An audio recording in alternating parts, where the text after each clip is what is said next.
My name is Bree. This happened in 2016. I was 19 years old at the time. I was up late the night before into the early morning studying, and I hadn't had much sleep, so I had just woken up from a nap.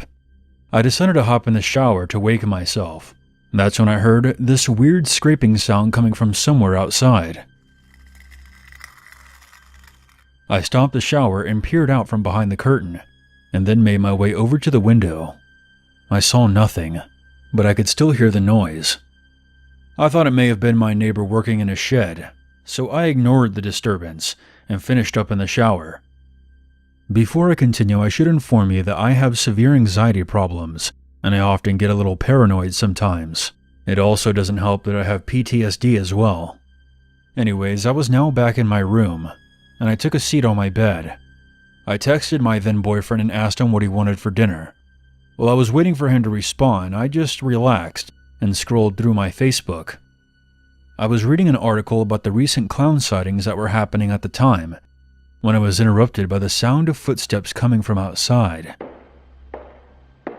I stopped and listened carefully. I heard a few more steps, followed by a tapping noise. I was a bit confused by this. It hadn't yet occurred to me that I had an unwelcomed guest outside. I was thinking why my boyfriend hadn't knocked on the door or called before he showed up. We usually had a routine with things like this, especially if I was home alone. He would either text, call, or FaceTime me to let me know when he was on his way home, or if he was at the door, because there had been a lot of shady activity around our neighborhood at the time. I then called out to him, and suddenly, all fell silent. I texted him and asked if he was at the door. There was no reply, so I decided to peek through the bedroom window. While I was making my way to the other side of the room, my phone started ringing. It was my boyfriend wanting to FaceTime. When I answered, he said he was about 15 minutes away. As I was talking to him, I pulled back the curtains of my bedroom window, and that's when all the blood in my veins turned to ice as I came face to face with a fucking clown.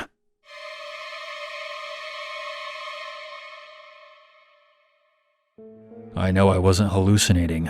An actual clown was looking at me through the window, smiling. After my initial shock, I actually started to laugh, thinking that this had to be some kind of prank my boyfriend was pulling on me. So I played along, pretending to be terrified, and whispered into the phone, "Very funny, asshole. Love the whole scary clown thing." I chuckled and rolled my eyes. My boyfriend was confused, and I explained to him about the clown at the window, and said that he and his friend did a good job scaring the piss out of me. He seemed confused, saying that all of his friends were hanging out at the pub, and that he was not a part of any plan to prank me. Upon hearing this, I felt my stomach in my throat as I looked back at the clown, who was still just outside my window. He reached into his costume and pulled out a very real-looking butcher's knife. By this point, I wasn't sure what was going on, so I grabbed my baseball bat. My boyfriend told me that he was now only a few minutes away. He shouted at me to stay inside and to lock all the doors and windows. I quickly closed the curtains and went into the lounge. It wasn't long before I heard a loud pounding on the front door. Suddenly, I heard a creepy voice coming from the other side. "Let me in, child." I didn't respond to the voice. I just stood perfectly still, waiting for the next move. Loud pounding rang out again, causing the door to rattle on its hinges, but I kept quiet, even when I heard the doorknob rattling. Although I was pretty scared at this point, I was also getting a tad irritated, and yelled out to the clown, "Fuck off! Go annoy someone else!" I then heard muffled laughter, followed by the creepy voice. "Please let me in, doll. I just want to play.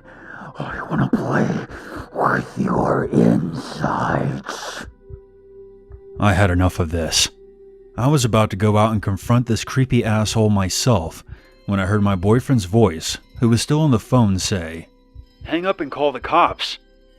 After some consideration, I thought that maybe confronting the creepy clown outside with a butcher's knife was not the correct course of action. So I did as my boyfriend said. I left the lounge and was soon explaining to the police dispatcher the situation. I was on my way back to my room when I heard the sound of glass breaking. I stopped in my tracks and told them that I think the clown just broke into the house.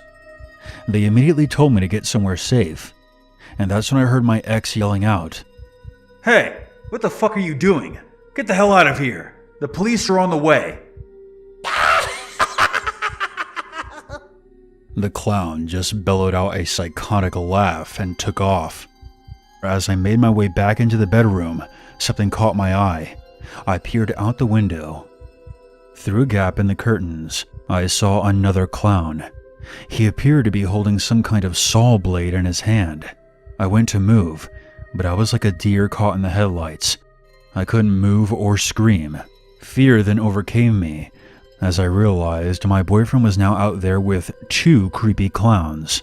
I screamed into the phone, "There's another clown outside my bedroom. Please hurry." After a few moments, I was relieved when I heard my boyfriend at the back door. I quickly let him inside. We then held each other tightly until the police arrived. After taking our statements, the police discovered a rusted hacksaw and an axe lying on the ground outside of my bedroom window. There were red marks all over them. Of course, the creepy clowns that had turned my night into a freak show were nowhere to be found. After that night, I struggled to fall asleep. I often think to myself, what would have happened to me if I had been stupid enough to open that door? Were they just a couple of thrill seekers looking to frighten a girl who was all alone? Or were they, in fact, out for blood? My grandparents had passed away within a few months of each other, leaving their house empty. There was talk of renting it out initially, but because of its poor state of disrepair, the family decided against it. No consensus about what to do with it could be arrived at, therefore it would be left to decay for another decade or more before I would stumble upon it. My aunt and I were going through my mother's things and discovered an old family photo album. Mom had gone off on one of her journeys, and no one was sure if she'd ever return. Her and I had been having an on and off relationship for years, so there was a lot about the family I didn't know. I came across a picture of her and I when I was just a baby, but I didn't recognize the house we were standing in front of. I inquired, and my aunt told me about the old Wheeler family house that had once belonged to her parents. No one had been there in over a decade, and she wasn't even sure if it was still standing. So, after half an hour of badgering, she agreed to take me out to see it. That following morning, we headed out of town through 30 miles of cornfields until we came to a turnoff that led down a long, weedy gravel road. As we crested the hill, I was taken aback. The house I saw before me, despite being run down, was still breathtaking. In its prime, it must have been the finest home in the county. My aunt pulled up within a few yards of it and we got out. From what I could see, nobody but the occasional mowing company had been there in a very long time. I couldn't help but be in awe of the place. The vibrant pink and blue paint had long faded from its soaring towers, and the massive porch was beginning to sag in a few places. Before I entered, I wanted to take in every bit of the wonderful facade as I could. Around the back was the remnants of the old horseshoe pit and, what I was told, my grandfather's Ford pickup. Although the big house had long seen its best days, I knew I hadn't seen anything that could have compared. Maybe one of those beautiful Victorian mansions in San Francisco.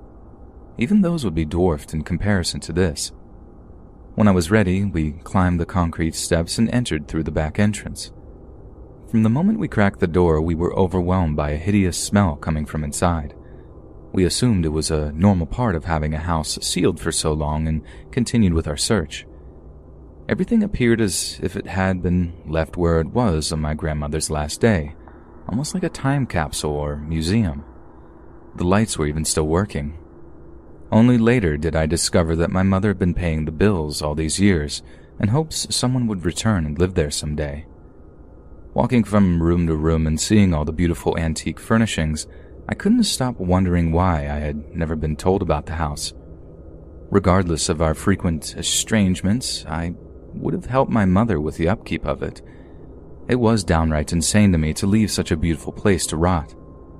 Then again, my mother's strange ways were the main reason for our frequent falling outs. As we made our way to the second floor, the smell only got worse. I suggested we cut our visit short and just take a quick look around. Every door was closed, so I went for the closest one and stuck my head in. This must have been a guest room or spare. Upon the bed laid a beautiful and elaborate quilt easily over 100 years old. My aunt was going through a cedar chest in a room next to me. I joined her and we discovered another much older photo album and decided to bring back with us to look at later. She closed the door behind us and I made my way toward the last room. Unfortunately, the closer I got to the door, the stronger the smell got. I was reluctant to open it, but I thought if the poor critter was where I could get to it, I'd take it outside and give it a good burial. Cracking the door, the stench slapped me in the face, and I lost focus for a moment. When I regained my composure, I was met with a terrible sight. Before me was not a dead forest creature, but a human being. The bloated body, now unrecognizable, laid curled up silently on the bed. I could feel my knees begin to buckle, so I turned as quickly as possible away and out of the room. My aunt was confused by my behavior and stuck her head in before yanking it out, quickly again. We both ran down the stairs where the smell was less potent, and I called 911. The officers spent a few minutes in the room before coming back out with a small piece of paper and a driver's license. One of them joined us at the table where we were sitting and asked a few questions about my mother. This made me nervous, and I began demanding he explain himself. A serious look came across his face, and he told us that the body appeared to belong to my mom. I didn't want to believe it at first, but when he handed me her license, I knew it was true. My aunt and I held each other for a long time and cried. The officer gave us a few moments before interjecting himself again. Then he asked me if I knew why she would take her own life. I had naturally assumed my mom had died in her sleep. She was an older woman, but the note he handed me made everything clear. She had been depressed for a long time because of being at odds with each other, and the last time we spoke, some things were said and she feared she couldn't take it back. The morning after our argument, she decided to return to the only place that she'd ever been happy. Although she claimed to not be sure of what she was going to do at the time, the poor state of the house just sent her over the edge. The last sentence asked that I not blame myself for her death and that I move on with my life. The ending read simply, "Goodbye, Mom." A couple of weeks later, after everyone had time to deal with their grief, I brought the remaining family members together. After seeing the old house and realizing how the poor condition of it hurt my mother, I proposed we try to raise the money to renovate it. In light of what had just occurred, I wanted to at least try to create something positive from our tragedy. I was given their blessings and went to work. It took some time, but on the first day of spring 2018, the Historical Society allowed me to lead the first tour of the newly restored Wheeler Mansion. A great day could have been much better had my mother been there with me. No matter our differences, it was her who inspired me and the one who truly made it all possible. I was born, raised, and still live in Texas. I come from a family of hunters. It's pretty much a family tradition. I'm going to tell you about something that I experienced when I was 20 years old, back in 2005. My father had just been diagnosed with lung cancer, and everyone in my family was naturally devastated by this, especially me, since my dad and I were very close. I had a lot of other personal stuff going on in my life at the time, and I felt that I needed to go out for a few days just to clear my head. I decided to make it a solo hunting trip, and packed up some camping gear, along with my Marlin 336 that my dad gifted to me when I was 18. If I could get sentimental for a moment, my father ended up passing away 3 years after his diagnosis, and to this day, I still use that rifle for hunting. Anyways, I'd say this happened around late October, early November. I don't want to be too specific with a location, because technically, I wasn't supposed to be hunting in this specific area. However, I will disclose that it was near the Mexican border. This will be important later. I decided to set up camp for 3 days before heading back. I had been hunting on this land before with some friends of mine, and I knew the precautions to take not to be spotted by the game warden. I'm sure if there's any other hunters listening to this broadcast, they'll be more than happy to tell you that we often wipe our asses with the rulebook. Before anyone judges me too harshly, or the practice of hunting in general, I will say that I'm a very spiritual person, and I have a profound respect for Mother Nature. I don't leave trash everywhere, and every animal that I put down, I never let go to waste. I'll be the first to admit, there are hunters that give us a bad name, and me not following the rules is more of a middle finger to the government than it is to the sport of hunting. I once straight up beat the shit out of someone who was a friend of a friend for shooting a stray dog for absolutely no reason. If it's consolation to anyone, I handed him a horrible ass whooping for that. But I digress. The first day went off without a hitch, no problems whatsoever, aside from the fact that there was no game to be found anywhere. So I figured that I would head further south the next day to see if my luck would improve. Other hunters knew about this restricted location and may have already cleaned out this area. As night fell, I found myself sprawled out next to my truck, just staring up at the night sky, wondering if me and my dad would ever take another hunting trip together. That's when I heard the sound of footsteps slowly making their way through a nearby brush. This was alarming for obvious reasons. Whoever they were, they had the drop on me. I knew better than to light up a campfire under these circumstances. But if this person was roaming around in the dark without a flashlight, they may have had some kind of night vision apparatus, giving them the advantage. I was concerned, because if you were looking at me through the trees at that particular moment, it would have appeared that I was sleeping. I was in this odd position where I was resting on top of my sleeping bag with a blanket, because I felt claustrophobic being fully immersed in a sleeping bag. It was a good thing too, because this meant I was able to mobilize quickly, and something told me that I only had seconds to make a decision. I rolled sideways, and as soon as I did, I caught a quick glimpse of a muzzle flash coming from the tree line directly in front of me. I felt dirt fly up and hit my back from the bullet striking the ground next to me. I scrambled to my feet as more shots rang out from the trees, one of them shattering the passenger side window of my truck. I took cover behind the bed of my pickup and quickly drew the .38 snub-nose that I had strapped to my ankle. After the gunfire died down, I laid flat on the ground and returned to fire in the direction of the trees from under the truck. I heard several sets of footsteps fleeing from the area, but I held my position in case my theory about the night vision was correct. With only 2 rounds left in my .38, I pretty much spent the rest of that night underneath my truck with my pistol aimed at the darkness until the sun came out and illuminated my surroundings. I very cautiously got out from beneath my vehicle and packed up my gear as quickly as I could and hightailed it out of there. Later on, when I told a friend of mine about the incident, he said he wished I would have told him that I was heading that way. He would have warned me that the Mexican cartel started using that area to smuggle contraband and people across the nearby border. This friend of mine was a Mexican immigrant himself and had several family members mixed up in the cartel and coyote groups, so needless to say, I trusted his word. All things considered, I think I got off pretty easy. Had I been in my sleeping bag that night, I have no doubt that bullet would have nailed me. These days, I stick to the designated hunting grounds. Some things are just not worth the risk.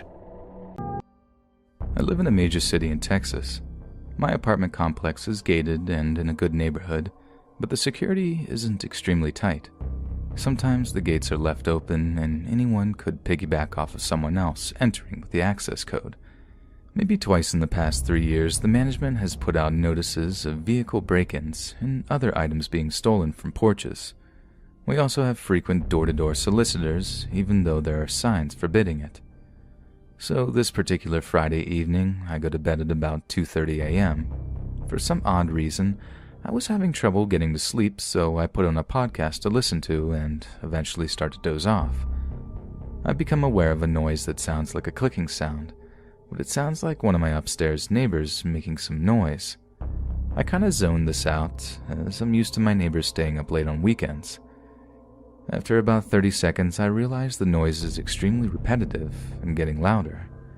I then start focusing on it more intently, trying to isolate what it could be and where it was coming from. Suddenly it hits me. It's coming from the entrance to my apartment. I leap out of bed and head to the foyer. I identify the noise right away. The lock mechanism is moving back and forth rapidly, like someone is trying to unlock the front door. I can hear that an object is inserted into the lock and the person is jimmying it back and forth with a lot of force.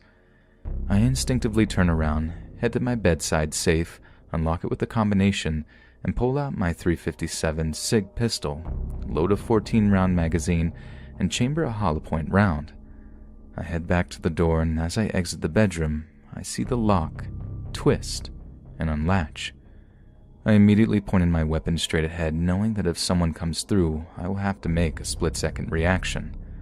I decide that if someone comes through my door, I will give them a momentary chance to retreat, but if they do anything other than that, or enter aggressively, I'm going to shoot and ask questions later. They don't enter. However, because I had also locked the deadbolt inside only, when I first moved in a year prior, I remember thinking that the deadbolt was a great security feature, and I got in the habit of always keeping it locked when I'm home. In hindsight, this decision saved me from a life-or-death confrontation. Upon realizing that, I approached the door and looked through the keyhole.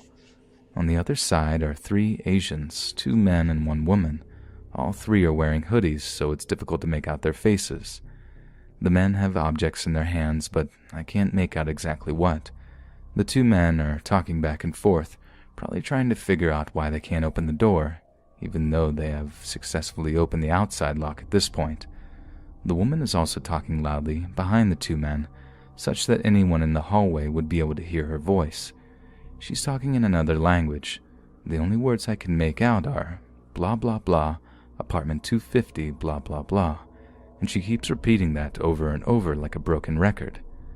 Upon hearing that, I start to wonder for a moment if maybe they're just drunk and have the wrong apartment number. But that's impossible. To open my lock, they would have to have a copy of my exact key or some kind of lock-picking device. I've never copied my key or even given it to anyone. And here's the other thing. Not only is 250 not my apartment number, but, as I figured out later, that apartment number doesn't exist anywhere in the complex. Standing back from the door, I take a long broom handle and jab it hard in the face of the door, letting them know that I'm on the other side. They immediately stop fiddling with the lock and take off running. I debate whether to call 911 and decide against it until they return. I know they'll be long gone by the time anyone gets there. It would be too risky to follow them to try and get a better description or license plate, and I don't have enough identifying info as it is to make an arrest. I filed a police report the next day and let the apartment management know. They said it was unusual, but they would alert the resource officer and ask for a police presence for a couple of nights. Nothing ever came of the report, but that's not a surprise to me. It's been 7 months since this happened and no further incidents. Nobody else in the apartment has reported anything similar happening. I don't think they'll be back, but one precaution I took was to buy a smart lock for the deadbolt, so I can leave that deadbolt always locked from the inside, even when I'm not home. It's crazy to think that the deadbolt was the only thing between myself and an armed confrontation with intruders. They say you don't really know what you'll do in those situations until it really happens, but I can honestly say I am proud of how I stayed calm and was mentally prepared to defend myself. If there's one good thing that came out of this, I feel confident that I responded the right way and was ready for the unthinkable.